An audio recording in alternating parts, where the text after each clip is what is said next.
अस्सलाम वालेकुम, नमस्ते, सत श्री अकाल। कैसे हैं आप लोग? उम्मीद करती हूँ ठीक होंगे, खुश होंगे। मैं हदीक अली और मेरे साथ हैं तारिक नियाज़ी। अस्सलाम वालेकुम, नमस्ते, सत श्री अकाल। उम्मीद करता हूँ ठीक होंगे, खुश होंगे। दोस्तों जहाँ रहें खुश रहें, माँ बाप का ख्याल करें क्योंकि माँ बाप है तो सभी कुछ है। आज की हमारी वीडियो है कैलाश टेम्पल से रिलेटेड। सो स्टार्ट करते हैं अपनी वीडियो को। Let's start. ओके गाइस, तो वीडियो का टाइटल है secrets of Kailash temple, tour of Kailash मंदिर। क्या कैलाश मंदिर को एलियंस ने बनाया था? यस। नहीं भाई, कोई एलियंस नहीं आए थे। ये तो हमारे एंसेस्टर्स ही थे, जिनकी इंजीनियरिंग और टेक्नोलॉजी की समझ वेस्टर्न हिस्टोरियंस और आर्किटेक्ट्स को आज भी हजम नहीं हो पा रही है।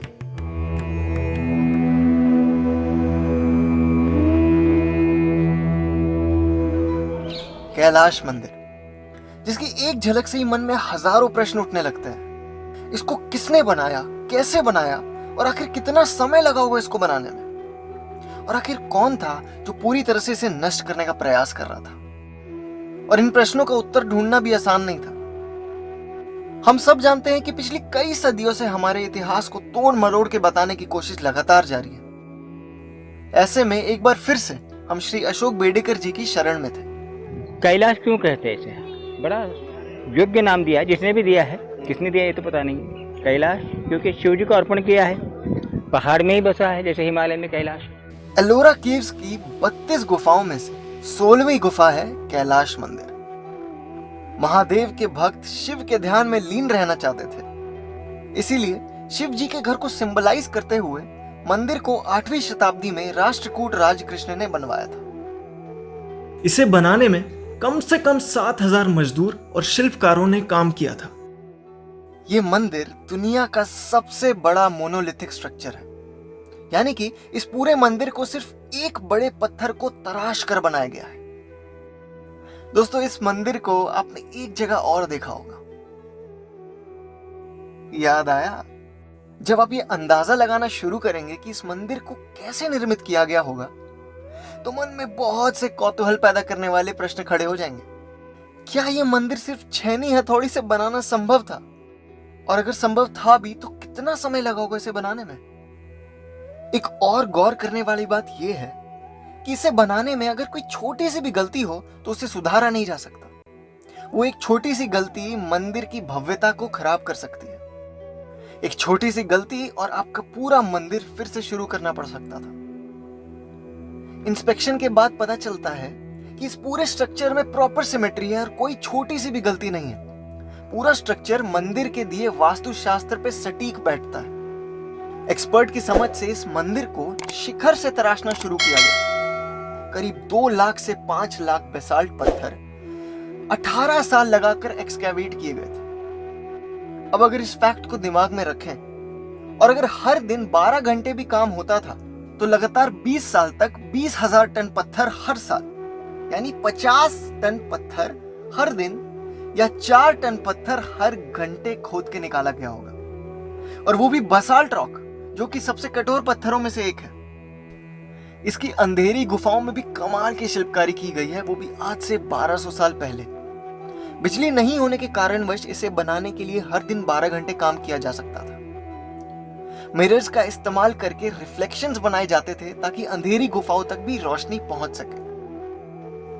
इस आर्किटेक्चर को अगर आप ऊपर से देखो तो एक रथ की तरह भी दिखाई देता है।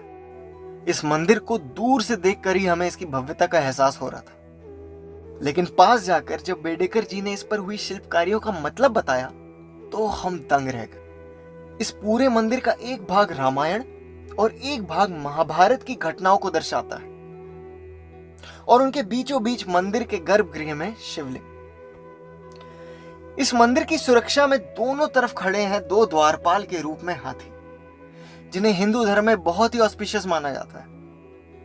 इस मंदिर के इर्द गिर्द शिव के कई रूप और उनकी प्रतिमाएं हैं, जो शिव जी के अलग अलग विचारों को दर्शाती है, जैसे कि ये जो विवाह का दृश्य है, इसे कल्याण सुंदर मूर्ति कहा जाता है। यहाँ आप विवाह का दृश्य देखिए, शिव और पार्वती का विवाह है। बड़ा स्वाभाविक है, एक वधू का शर्माना, और वधू शर्मा कर अपने पति की ओर, भावी पति की ओर नहीं देख रही है।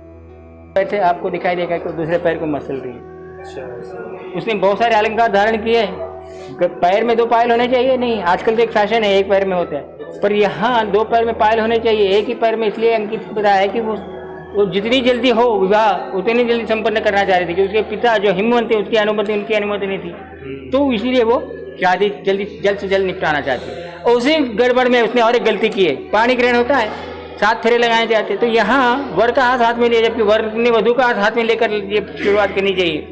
तो शिव जी इसके कंधे पर हाथ रखकर कह रहे कि घबराओ नहीं, सब कुछ अच्छा होगा, ये धीरे दे रहे, धैर्य दे रहे। और यहाँ आप ब्रह्मा देखो, देखेंगे ब्रह्मा ने जो शिव और पार्वती का विवाह रचाया था, ये ब्रह्मा ने शादी से पहले पटाया था हिमवन को कि योग्य वर है शिव जी, फिर भी हिमवन का कहना है कि नहीं, मुझे नहीं चाहिए।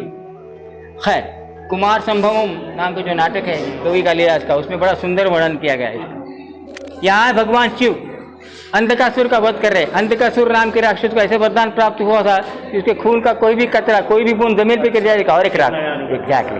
तो यहाँ शिव भगवान से मारकर सूरज को ले जा रहे, ताकि सूरज की गर्मी से पूरा खून जल जाए, खून जमीन पर टपकना नहीं, इसके इनके हाथ में पात्र है। अब अंधकासुर फिर भी खुश है, हाथ जोड़कर धन्यवाद दे रहा है। क्यों? उसे मोक्ष प्राप्ति होने वाली है, भगवान के हाथ से मृत्यु होनी है तो मोक्ष प्राप्त होना ही होना है। अंधकासुर है अंधकार का प्रतीक। अंधकार किसका है? किस चीज का है? अज्ञान का। ले कहाँ जा रहे सूरज को? हम ज्ञान को प्रकाश मानते हैं, तो झगड़ा ज्ञान और अज्ञान के बीच में। यहाँ देखिए शिव जी का एक रूप है, बहुत ज्यादा ज्ञात नहीं है, उन्हें कहते हैं लकुलेश शिव। लकुलेश शिव, लकुलेश शिव, लकुलेश शिव। लकुलेश शिव के हाथ में क्या होती है? गदा होती है और घंटी होती है, और ये नग्न अवस्था में होती है मूर्ति। ये क्या कहते हैं? लकुलेश शिव को मानने वाले कोने में नाथ संप्रदाय के लोग। अच्छा, नाथ योगी आदित्यनाथ नाथ संप्रदाय वाले को। ऐसी कई मूर्तियां इस पूरे मंदिर में कोई ना कोई कथा कह रही है।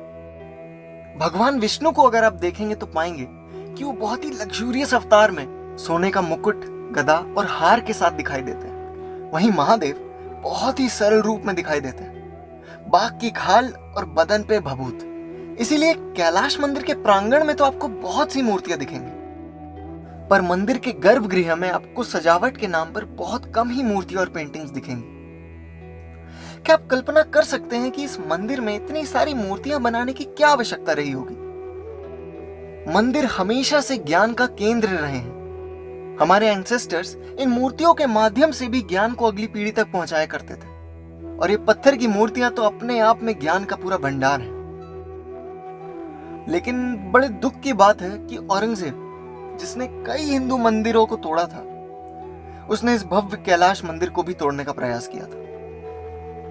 1682 में पूरे 3 साल तक उसने 1000 आदमी को इसे तोड़ने में जुटा दिया था। कई मूर्तियों को खंडित कर दिया, कई केव्स में आग लगा दी। लेकिन 3 साल बाद उसके समझ में आ गया कि इस मंदिर को तोड़ना उसके लिए असंभव है। सोचिए जरा, जिस कठोर बसाल्ट को तोड़ने के लिए औरंगजेब के पसीने छूट गए, उस कठोर चट्टान पे हमारे पूर्वजों ने बेहतरीन नक्काशियां कर दी। यही तो शिव भक्ति का बल है। इस मंदिर पर कई बार पेंटिंग के नए लेयर्स भी सुसज्जित किए गए हैं, पर जब 1682 में औरंगजेब ने इसमें आग लगा दी थी, तब ये सारी पेंटिंग्स भी तबाह हो गई। इतना सब होने के बाद भी आज भी ये मंदिर खड़ा है और दुनिया भर के इंजीनियर्स और साइंटिस्ट को आज भी आश्चर्यचकित कर रहा है। परंतु जो जगह एक समय में शिव भक्ति की ऊर्जा से प्रवाहित रहती होगी, वो एक इंसान की इनसिक्योरिटी और ईर्ष्या की वजह से अब सिर्फ एक म्यूजियम बन के रह गई है। पर मन में अभी भी एक आशा है कि जिस प्रकार ग्रीष्णेश्वर महादेव और राम जन्मभूमि को पुनः स्थापित और उनका जीवनोद्धार किया गया है, उसी तरह इस भव्य कैलाश में भी महादेव विराजमान होंगे। अगर वीडियो अच्छी लगी तो लाइक अवश्य कीजिएगा, और भारत से जुड़ी ऐसी और वीडियोस देखने के लिए हमारे चैनल को सब्सक्राइब कीजिएगा। हर हर महादेव।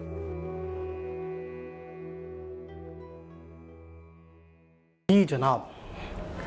अच्छा, इस टेंपल के हवाले से हमने वीडियोस देखी हैं, लेकिन आज मुझे ऐसा लगता है कि थोड़ी सी प्रॉपर नॉलेज मिली हमें इसमें, और वाकई ये देखकर हम हैरान थे कि जिस दौर में भी जिन लोगों ने भी बनाया होगा, क्या उनकी मेहनत, क्या उनकी कलाकृति, क्या उन्होंने डिज़ाइनिंग की होगी।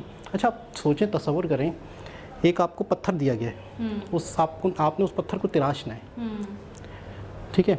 उसके अंदर आपसे कोई गलती हो जाती है तो तो पूरा आपको, बेड़ा गर्क हो गया, ठीक है ना, फिर मुझे शुरू से स्टार्ट करना। ठीक है ना, छोटी सी कोई मूर्ति बनानी है अगर, लेकिन ये पूरे पहाड़ को तराश के टेंपल बनाना, मैं कहता हूँ एक से गलती ना हो, दूसरे शख्स से गलती ना हो, कोई अंदर 7,000 कोनों खांचरों में जाके कोई तराश रहा है, उससे गलती हो सकती है। अच्छा, उस वक्त एक तो लाइट भी नहीं थी, अच्छा तस्वुर करें, उस वक्त मुश्किलात ज़्यादा थी, बहुत परेशानियां ज़्यादा ज़्यादा, थी। आपके पास इंस्ट्रूमेंट नहीं थे, औजार नहीं बिल्कुल, थे, और टेक्नोलॉजी नहीं मैं थी। हैरान हूँ उस वक्त के बिल्डर्स, उस वक्त के जो इंजीनियर्स थे, उनकी इंजीनियरिंग या उनकी कला इतनी कमाल की कि बाद में लोग, अगर जो पता नहीं कौन से लोग थे, कौन बदबख्त लोग थे, मैं तो हैरान मैं तो परेशान हूँ यकीन करें, बहुत अफसोस की बात।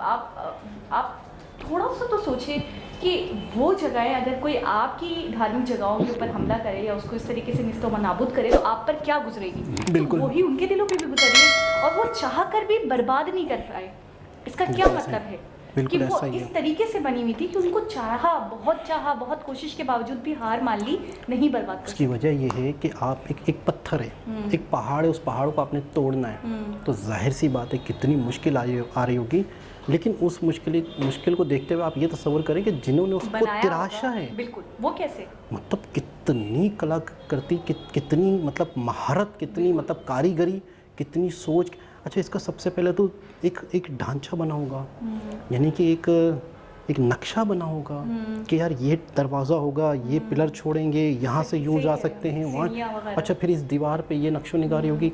अच्छा, एक तो ठीक है, बड़ी बड़ी मूर्तियाँ बनी हुई हैं, इसके अलावा बारीक बारीक पूरी कथाएँ हैं, पूरी स्टोरी है, महाभारत है, लेसन है। बिल्कुल ऐसे ही है। जो और हमने- स्कल्पचर्स हैं, वो पता नहीं किस तरीके से उन्होंने काम किया होगा, इतनी मीनाकारी, इतनी बारीकी के साथ कि पूरी स्टोरीज हैं। बिल्कुल अच्छा, ऐसा ही। एक मूर्ति बनाने में आपको दांतों पसीना आ जाए, 2 मूर्ति बना लें, आप बोले बस हो गया। यहाँ तो आप देखिए कई तरीके की मूर्तियाँ हैं, बिल्कुल ऐसा ही। डिफरेंट टाइप के शेप्स हैं, डिफरेंट टाइप के स्ट्रक्चर्स हैं, डिफरेंट कहानियाँ सुना रही हैं। उसमें महाभारत भी उन्होंने बताया कि महाभारत के भी हैं, और गीता वगैरह के भी।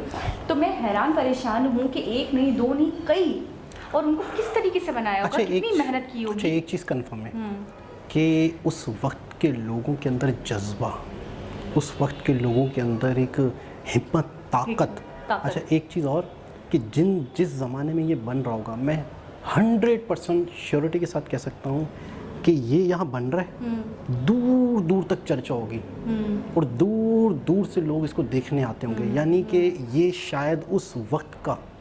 अच्छा, मैं तो अगर ये कहूँ कि इस वक्त भी दुनिया का सबसे बड़ा अजूबा है, उस वक्त ये बड़ा फेमस होगा।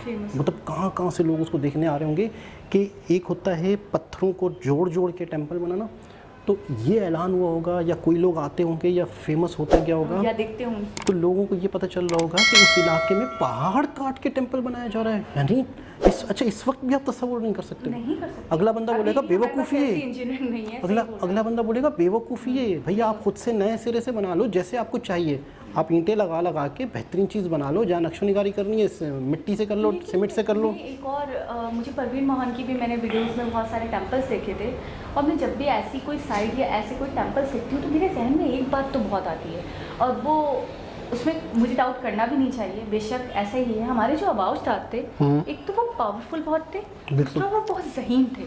शायद उतनी जहानत हमारे पास नहीं है, और ना ही उतनी पावर हमारे पास है। एक कुव्वत इरादी उनकी बड़ी मजबूत थी, बड़े हिम्मत वाले, बहादुर थे।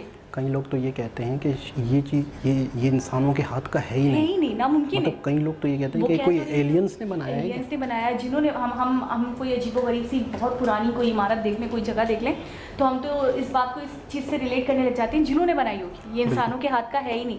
तो इसी तरह वो कह रहे हैं कि एलियंस ने बनाया होगा, लेकिन नहीं, कि हमारे आबाउजदाद ही हैं जो बना कर गए। बहुत बड़ी महारत, बहुत कमाल के लोग थे, बहुत ज़हीन लोग थे, इसमें कोई भी शक नहीं। नमूने ऐसे शाहकार देखने के बाद वाकई दिल में यही फीलिंग आती कि वो बहुत ज़हीन थे, बहुत पावरफुल थे। बहुत ज़बरदस्त, बहुत हैरान कुन वीडियो। दोबारा किसी और वीडियो से आपसे मुलाकात होगी, जब तक के लिए अल्लाह हाफ़िज़।